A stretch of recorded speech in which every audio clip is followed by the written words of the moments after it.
Hello and welcome to episode 9 of Brave Journey weekly free birth preparation videos. Today we're continuing our newborn care procedures series, and we're talking about the vitamin K injection and erythromycin eye ointment application. So 2 weeks ago we talked about skin to skin, and I went live earlier this week because there is something that I forgot to mention in my skin to skin video. There's something I meant to mention, and when I went on and on and on about all the benefits of skin to skin, of which there are many for the baby and the birthing person, I forgot to mention that sometimes right after birth, in the first few moments, hours after birth, birthing people are not necessarily feeling bliss or joy or love. Sometimes they just feel relieved or numb or tired. So I forgot to mention that skin to skin has positive impacts no matter whether you're feeling love and joy and bliss and all those emotions I described, which were my reality for skin to skin. For some people, they don't feel that at all, but the positive benefits for the infant and the positive impacts on breastfeeding outcomes and the positive impacts on the birthing person and the infant physiologically, they happen no matter where the birthing person's headspace is. So I wish I had remembered to say that, and I didn't. So I put out a live video on social media earlier this week. You can go check it out, but I wanted to say it here too. And I'm considering talking about it in another video more extensively. But I think it's important to embrace the complexity of the human experience, and birth is a very human experience, and not everybody feels blissed out right after they give birth. So let's see. 2 weeks ago we talked about skin to skin. Last week we talked about cord clamping, and this week we're talking about vitamin K and eye ointment. Next week we're going to be talking about the golden hour and all the newborn procedures like weighing and measuring and sometimes a bath, all those things that happen within the first little while after an infant is born, the importance of delaying some of those to prioritize skin to skin. So we'll talk about that next week. But today, let's dive in. So let's see. One of the procedures that tend to happen in the newborn exam that we're going to talk more about next week is vitamin K and eye ointment application. And I wanted to talk about these two things separately and specifically because they're really, it's important to know some of the evidence and some of the benefits for these procedures, and it's important to know more about it before you get into the birth room. So right after birth is not really a great time to be doing a lot of research on the benefits and risks as you make one of the first medical decisions you're going to make for your infant that also doesn't involve the birthing person.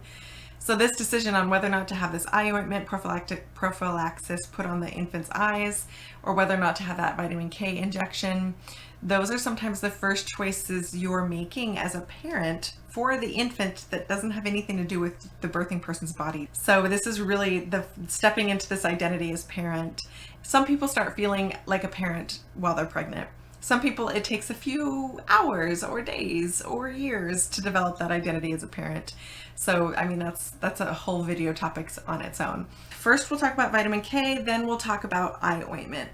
So, vitamin K is given as a single injection within hours of birth in order to prevent rare but deadly brain bleeds or sometimes stomach bleeds. So vitamin K is a vitamin that we all have in our bodies that helps our blood clot. So bleeds are very, very rare in infants, but if they're going to happen, they will happen in the brain or the stomach, where they're not really noticeable until often it's too late. So it is super rare. Rare in this instance means 4 to 7 babies per 100,000 who don't get the vitamin K injection will end up with a brain bleed. So I'll say that again, 4 to 7 infants out of every 100,000 infants that don't receive the vitamin K shot will experience one of these fatal bleeds. So the vitamin K shot increases vitamin K in the infant's body. It increases the ability of their blood to clot. Some risks include pain and soreness at the injection site. It is an injection in the infant. There is a myth that the vitamin K shot causes cancer, and that is just flat out not true. You can do some more research on this. It is not true. Also, some people fear that the injection contains toxins.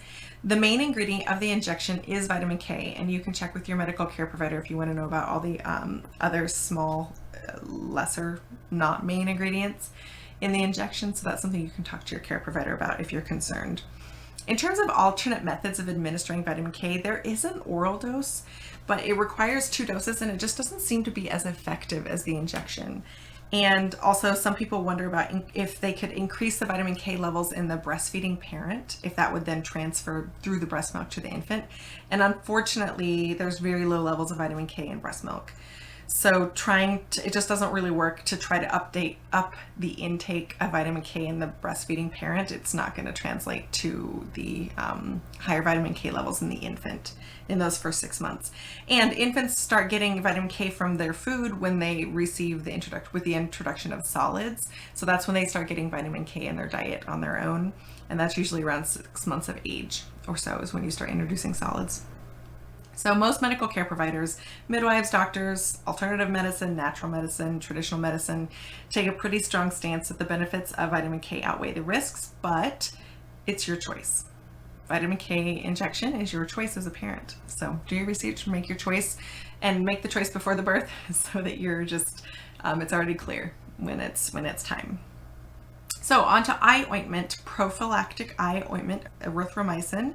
Erythromycin is applied topically as an ointment. It's a goo that covers the infant's eyes. It does not burn, it doesn't hurt, it's not uncomfortable, but it does affect their vision for an hour or 2. Given to infants, it's given to them in order to prevent eye infection, to prevent pink eye, but most specifically to prevent pink eye or eye infection caused by gonorrhea or chlamydia, sexually transmitted infections.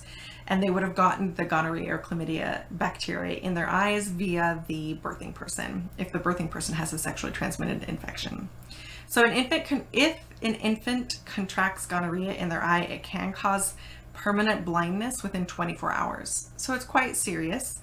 Alternatives to the eye ointment can be to screen the birthing person for STIs, specifically gonorrhea and chlamydia, before birth. Most birthing people are tested and treated if found positive for any sort of sexually transmitted disease during their prenatal care.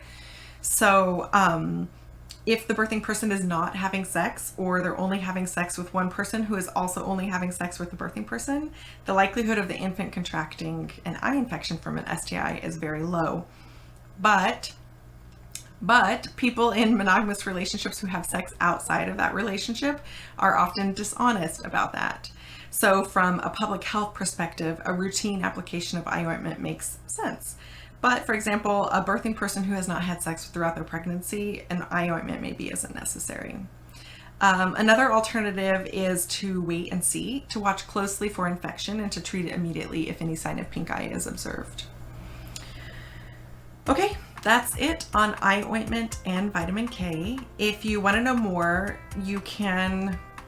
this is where you can start practicing researching medical decisions for your infant, for your child, and coming to your own conclusions for your child's medical care. If you have any thoughts on this, do you have any questions? Did I miss something that you think it was super essential for me to talk about and I just didn't do it? Please let me know. I love hearing from you. I think the interactions that I get to have with birthing people really makes me happy. So reach out to me. That's one not so great thing about the internet, is I'm putting a lot of information out there, but I want to get as much back from you as I can. So please let me know. Questions, thoughts, things you think I missed. Let me know. So thank you so much for watching.